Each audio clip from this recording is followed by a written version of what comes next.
একই ইসলাম মানে কাতারে, মালয়েশিয়ায়, কুয়েতে সে একই ইসলাম তো চর্চা করা হয়, সেখানে সেটা ভায়োলেন্স ক্রিয়েট না করলে এখানে কেন এটা ভায়োলেন্সের কারণ হচ্ছে? সব জায়গায় ইসলামকে একই কিনা সে প্রসঙ্গটা নিয়ে কথা বলবো, তার আগে না, আরেকটা জিনিস আমি আমি আপনার কাছে এই প্রাসঙ্গিকতায় বলছি কারণ আমি দুই জায়গায় পড়ছি। সো আপনি মানে এটা দ্বিমত জানাতে পারেন, সেটা আপনার ব্যাপার। আসলে মানে আপনি যেটা বলছিলেন, আমরা যখন কথা বললাম লাল সালু নিয়ে কথা বললেন, যে আমাদের রাজিকুজ্জামান রতন বললেন যে লাল সালুর কোনো ভূমিকা তো হাটহাজারির যে ঘটনা সেখানে নেই। তাহলে আসলে কি প্রভাবিত করছে তাদের? আপনি কি মনে করেন যে রোমিও যেমনটি বললো সেটা কি আপনিও এগ্রি করেন যে আসলে এটা একটা ট্রমার মধ্যে দিয়ে মানুষ যাচ্ছে এবং সেই জন্যই তারা এই কাজগুলো করছে? আমি কিন্তু এটারই অন্যভাবে বলছি। আমি বলছি যে হচ্ছে যে বাংলাদেশে মাজার কেন্দ্রিক যে বিশৃঙ্খলাগুলো হচ্ছে বিশ্ববিদ্যালয় কিন্তু হচ্ছে, বিশ্ববিদ্যালয় এবং গ্রামে হচ্ছে। আমরা মনে করি যে হচ্ছে ধর্মীয় অঙ্গনে যারা থাকবে তারা মারামারি করবে না, তাদের প্রতি আমাদের একটা শ্রদ্ধার জায়গা আছে, এই জন্য সেখানে বিশৃঙ্খলা হলে আমাদের চোখে অনেক বেশি লাগে। কিন্তু বাস্তবতা হচ্ছে এটা টোটাল একটা স্ট্রাকচারাল সমস্যা।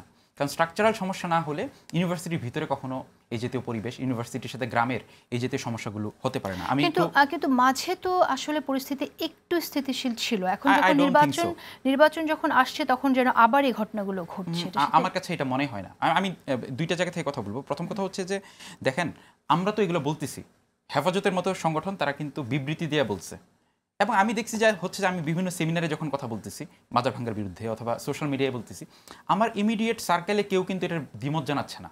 ওকে, কিন্তু প্রবলেমটা হচ্ছে আমি ধরেন কথার কথা এথিক্যাল বয়ান দিয়ে গেলাম, কিন্তু আমার তো এক্সিকিউশনের জায়গা নাই। মানে আমি কেন পার্থক্যটা করতেছি দেখেন, একই ইসলাম মানে কাতারে, মালয়েশিয়ায়, কুয়েতে সে একই ইসলাম তো চর্চা করা হয়, সেখানে সেটা ভায়োলেন্স ক্রিয়েট না করলে এখানে কেন এটা ভায়োলেন্সের কারণ হচ্ছে? সব জায়গায় ইসলামকে একই কিনা সে প্রসঙ্গটা নিয়ে কথা বলবো, তার আগে আরেকটা জিনিস আমি আপনার কাছে এই প্রাসঙ্গিকতায় বলছি কারণ আমি দুই জায়গায় পড়ছি। সো আপনি মানে এটা দ্বিমত জানাতে পারেন, সেটা আপনার ব্যাপার। কিন্তু আমার পার্সোনাল এক্সপিরিয়েন্স থেকেই বলতেছি যে এটা ম্যানেজ করার জিনিস। আপনি হচ্ছে যে কথার কথা হচ্ছে যে পুলিশ অথবা হচ্ছে যে আপনার যারা ওইখানে প্রশাসক যারা আছেন, তাদের অনেক সময় এই জাতীয় আপনার ধর্মীয় ইস্যুগুলো ডিল করার মতো এক্সপার্টিস নাই। মালয়েশিয়ায় যেটা হয়, মালয়েশিয়া কিন্তু হচ্ছে ধর্মীয় ইস্যুসগুলো ডিল করার জন্য তাদের স্পেশালাইজড পুলিশ ফোর্স আছে। আচ্ছা, আমার একটি প্রশ্ন আছে এখানে, সেটা হচ্ছে যে আমরা এখন দেখছি ইসলামিক জোট হচ্ছে একটা, সব তরিকা, সব আকিদার মানুষ সবাই একটা জোট করছে, নির্বাচনে জোট করছে, এখানে তো কোনো সমস্যা হচ্ছে না, বিভিন্ন আকিদার মানুষ এক হয়ে যাচ্ছে, কিন্তু মাঠে এই সমস্যা হচ্ছে কেন?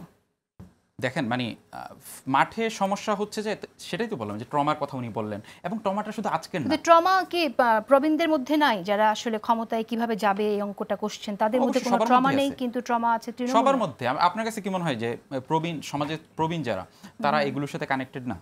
সবাই এটার সাথে কানেক্টেড। এবং ধরেন আমি মনে করি যে ব্রিটিশ আমলের কথা ধরেন এবং ৭১-এর পরের কথা বলেন, আমরা কিন্তু খুব বেশি দিন পলিটিক্যাল স্টেবিলিটি পাইনি। দেখেন, আমি এই তর্কগুলো একটা কারণে করতেছি, কারণ বাংলাদেশি যারা বিদেশে থাকে, ইমিগ্রেন্টস যারা, ওয়ার্কার্স যারা, তাদের প্রতি একটা বদনাম আছে যে তারা আইন মানে না, তারা অনেক বেশি আইন লঙ্ঘন করে বাংলাদেশিদের প্রতি, এবং ব্ল্যাকদের প্রতি আমেরিকায় আছে। সো আমি সোশিওলজিক্যাল পার্সপেক্টিভ থেকে দেখি যে এটা আসলে কনস্ট্রাক্টেড। আপনি যদি একটা সোসাইটিতে গভর্নেন্স নিশ্চিত না করতে পারেন,